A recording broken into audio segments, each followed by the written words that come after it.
करते हैं ENN news नुमाइंदा मोहम्मद सजावल की। ENN news city reporter Mohammad सजावल।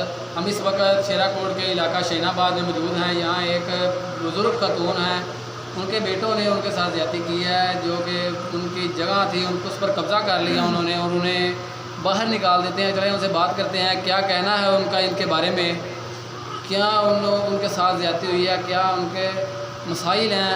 आज वो हमारे सामने उन्होंने यहाँ पर बुलाया है, हमारे साथ वो बात करेंगे। की ना था मिधा बीबी की तारे ना वाक़या पेश आया है।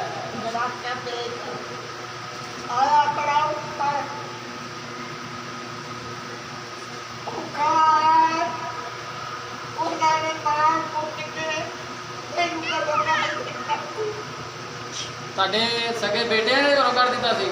ਆਹੋ ਮੇਰੇ ਬੇਟਿਆਂ ਨੇ ਮੈਨੂੰ ਮਾਰ ਕੁੱਟ ਕੇ ਘਰੋਂ ਕੱਢ ਦਿੱਤਾ ਸੀ ਤੇ ਮੈਨੂੰ ਮਾਰਿਆ ਸਾਡੇ ਨਾਲ ਤੇ ਮੈਂ ਚੁੱਪ ਕਰਾ ਕੋਟੀ ਸੀ। ਤੁਹਾਡੇ ਤੇ ਜ਼ੁਲਮ ਕੀਤਾ ਤੁਹਾਡੇ ਬੇਟਿਆਂ ਨੇ। ਇਹ ਜਿਹੜੀ ਜਗ੍ਹਾ ਤੁਹਾਡੀ ਸਾਰੀ ਜਗ੍ਹਾ ਮੇਰੀ ਹੈ ਸਾਰੀ ਤੇ ਇਹਨਾਂ ਕੋਲ ਲੈ ਲਈ ਹੈ, ਇਹਨਾਂ ਨੇ ਲੈ ਕੇ ਰੱਖ ਲਈ, ਇਹਨਾਂ ਲੈ ਕੇ ਰੱਖ ਲਈ ਹੈ ਤੇ ਇਹਨਾਂ ਨੇ ਹੁਣ ਵਾਪਸ ਨਹੀਂ ਭੇਜਦੇ।